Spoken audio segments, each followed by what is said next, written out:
Thank you so much. Thank you. Thank you. Please be seated. Well, good afternoon. Turns out these are easier when you're talking about somebody else. At moments like this, I think of all the times that I've stood before our men and women in uniform, commissioning our newest officers, presiding over promotions, presenting the Commander-in-Chief's trophy to the best football team in the military. I will let you argue over that one. I have never taken sides. Secretary Carter, I could not be more grateful for your gracious words, but more importantly for your outstanding leadership across, as you noted, more than 3 decades and nearly all of my presidency.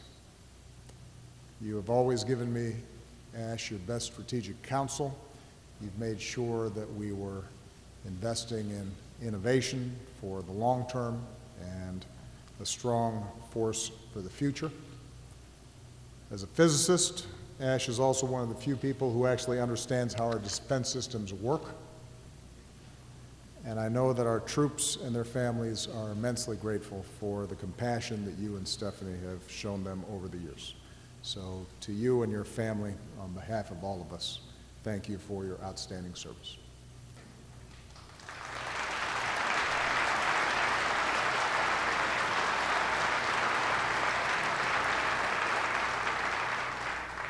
General Dunford, we've relied on you as Commandant of the Marine Corps, as our commander in Afghanistan, and now as our nation's highest-ranking military officer.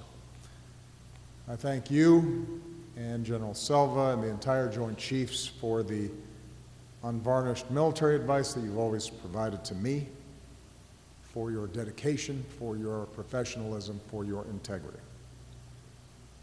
Because of you, because of this team, our armed forces are more integrated and better prepared across domains.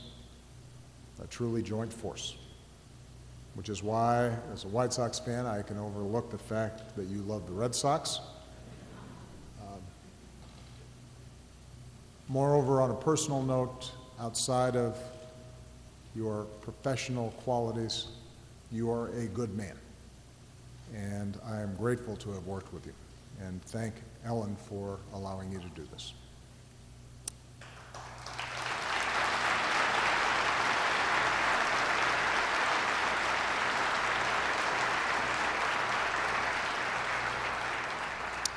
To members of Congress, Vice President Biden, who along with Jill has known the love and the pride and the sacrifice of a military family, to Deputy Secretary Work, service secretaries, distinguished guests, dedicated civilians from across the Defense Department, my national security team, most of all, our men and women in uniform. I thank you for this honor and for the warmth and respect that you've always shown me, the support that you've shown Michelle and our daughters during these past 8 years.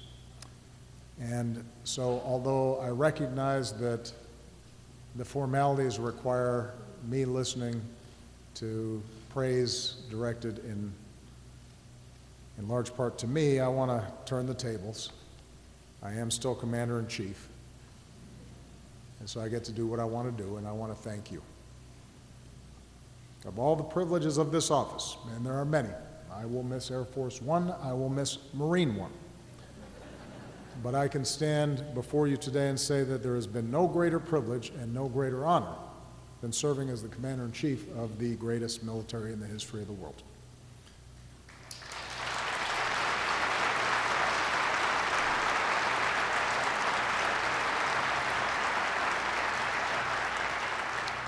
When I took office, I noted that presidents and those of you in uniform swear a similar oath to protect and defend this country and the Constitution that we cherish.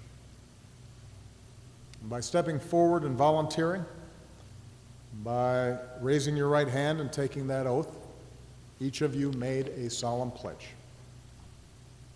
You committed yourself to a life of service and of sacrifice. And I, in turn, made a promise to you, which, to the best of my abilities, I've tried to uphold every single day since. That I would only send you into harm's way when it was absolutely necessary, with a strategy and well-defined goals, with the equipment and the support that you needed to get the job done. Because that's what you rightfully expect, and that is what you rightfully deserve. I made that pledge at a time when less than 1% of Americans wear the uniform. Fewer Americans know someone who serves. And as a result, a lot of Americans don't see the sacrifices you make on our behalf. But as Commander-in-Chief, I do. I've seen it when I look into the eyes of young cadets, knowing that my decisions could very well send them into harm's way. I've seen it when I visited the field in Bagram, in Baghdad, far from your families, risking your lives so that we can live ours safely and in freedom. And so you have inspired me, and I've been humbled by you consistently. And I want every American to know what I know. Through year after year after year of continuous military operations, you have earned your place among the greatest generations. The list of accomplishments that Joe and Ash so generously mentioned, they're because of you. It's what I tell my staff. I'm the front man. But you're the ones doing the work. Because of you, our alliances are stronger, from Europe to the Asia Pacific. Because of you, we surged in Afghanistan, trained Afghan forces to defend their country, while bringing most of our troops home.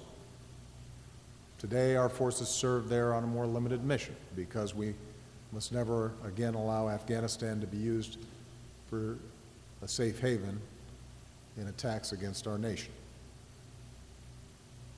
It's because of you, particularly our remarkable special forces, that the core al-Qaeda leadership that attacked us on 9/11 has been decimated. Countless terrorist leaders, including Osama bin Laden, are gone. From South Asia to Africa, we have forged partnerships to go after terrorists that threaten us. Because of you, we are leading the global coalition against ISIL. These terrorists have lost about half of their territory. They are losing their leaders. Towns and cities are being liberated, and I have no doubt this barbaric terrorist group will be destroyed because of you. You've shown that when it comes to fighting terrorism, we can be strong and we can be smart. Not by letting our forces get dragged into sectarian conflicts and civil wars, but with smart, sustainable, principled partnerships. That's how we brought most of our troops home, from nearly 180,000 troops in Iraq and Afghanistan down to 15,000 today. That's how, even as we've suffered terrible attacks here at home, from Boston to Orlando, no foreign terrorist organization has successfully planned and executed an attack on our homeland these past 8 years. Because of you, the world has seen the awesome reach of American armed forces. In some of the first few weeks of my job, when Somali pirates took Captain Phillips, later on when they kidnapped Jessica Buchanan, it was you that went in, and you that risked everything, and you that brought these Americans home to their families. The world has seen your compassion to help you deliver in times of crisis, from an earthquake in Haiti to the tsunami in Japan. Think of Ebola and the countless lives this armed forces saved in West Africa.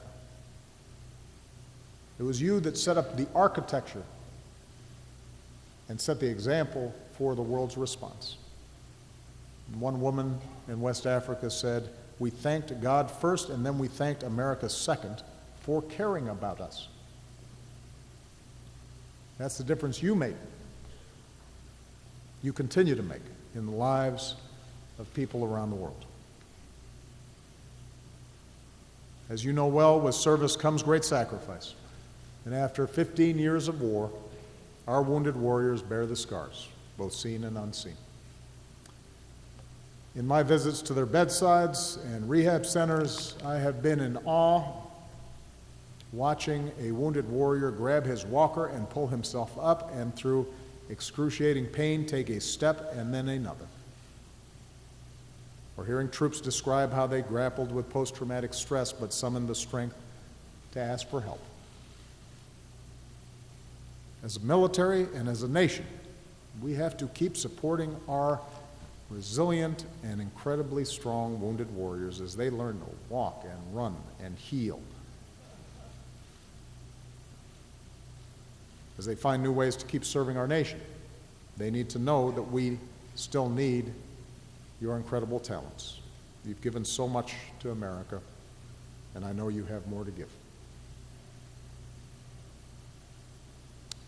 And then you have not seen the depths of true love and true patriotism until you've been to Dover. When our troops receive our fallen heroes on their final journey home. Until you have grieved with our Gold Star families who've given a piece of their heart to our nation, a son or a daughter, a father or mother, a husband or a wife,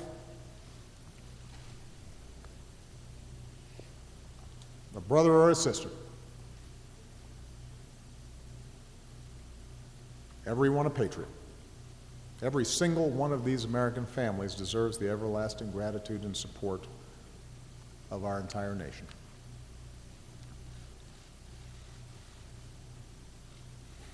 Today, after 2 major ground wars, our armed forces have drawn down, and that is natural and it is necessary. And after reckless budget cuts of sequester, we need to keep improving the readiness and the training and modernizing our forces. So let me take this opportunity, while I still have it, to appeal to our friends from Congress who are here. We cannot go back to sequestration. There's a responsible way forward, investing in America's strengths, our national security, and our economic security. Investing in the reform and the equipment and the support that our troops need, including the pay and the benefits and the quality of life and the education and the jobs that our troops and our veterans and all of your families deserve. But make no mistake, even with the challenges of recent years, and there have been challenges, our allies and adversaries alike understand America's military remains by far the most capable fighting force on the face of the earth. Our Army, tested by years of combat, is the best trained and best equipped land force on the planet. Our Navy is the largest and most lethal in the world, on track to surpass 300 ships. Our Air Force, with its precision and reach, is unmatched. Our Marine Corps is the world's only truly expeditionary force. Our Coast Guard is the finest in the world. And we're also the best because this military has come to welcome the talents of more of our fellow Americans. Service members can now serve the country they love without hiding who they are or who they love. All combat positions in our military are now open to women, And Joe Biden and I know that women are at least as strong as men. We're stronger for it. It's one of the reasons that our military stands apart as the most respected institution in our nation by a mile. The American people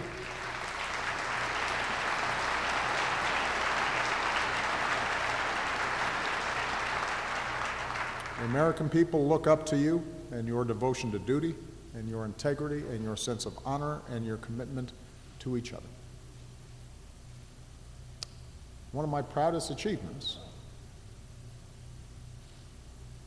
is that I have been able to, I think, communicate through the constant partisan haze, along with so many others, how special this institution is. And the esteem in which our military is held has held steady and constant and high throughout my presidency. And I'm very grateful for that. Because you remind us that we are united as one team. At times of division, you've shown what it means to pull together. So my days as your Commander-in-Chief are coming to an end, and as I reflect on the challenges we have faced together and on those to come, I believe that one of the greatest tasks before our armed forces is to retain the high confidence that the American people rightly place in you. This is a responsibility not simply for those of you in uniform, but for those who lead you. It's the responsibility of our entire nation. And so we are called to remember core principles. That we must never hesitate to act when necessary to defend our nation, but we must also never rush into war, because sending you into harm's way should be a last and not first resort. It should be compelled by the needs of our security and not our politics. We need to remember that we must not give in to the false illusion of isolationism, because in this dangerous time, oceans alone will not protect us, and the world still seeks and needs our leadership as the one indispensable nation.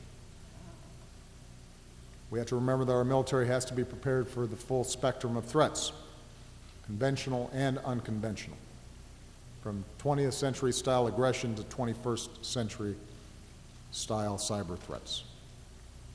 And when we do go to war, we have to hold ourselves to high standards and do everything in our power to prevent the loss of innocent life, because that's what we stand for. That's what we should stand for.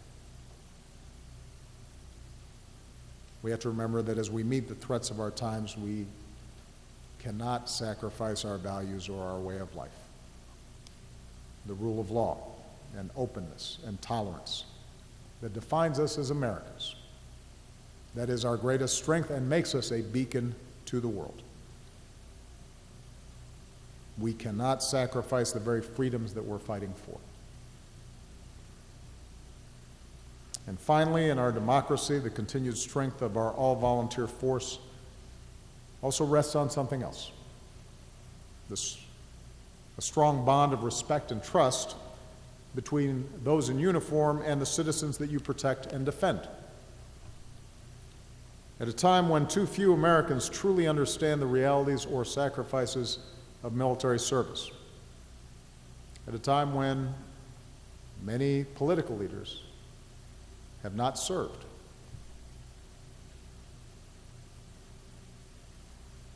If some in the military begin to feel as though somehow they are apart from the larger society they serve, those bonds can fray.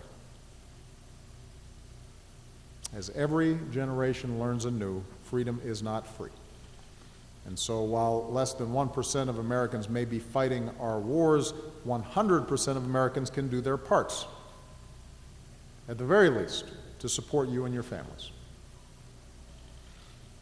Everybody can do something, every business, every profession, every school, every community, every state, to reach out and to give back and to let you know that we care, to help make the lives of our troops and your families just a little bit easier.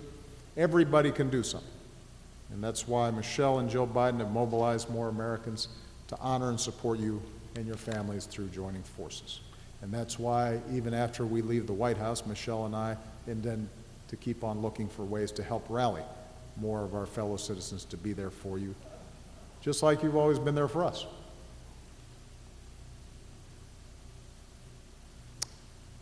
So we can't say it enough and we can't show it enough. Thank you for your patriotism. Thank you for your professionalism. Thank you for your character in representing the very best of the American spirit. Our nation endures. We live free under the red, white, and blue because of patriots like you. It has been a privilege of a lifetime to serve with you. I have learned much from you. I am a better man having worked with you. I'm confident that the United States and our armed forces will remain the greatest force for freedom and security that the world has ever known. God bless you and your families, and God bless the United States of America.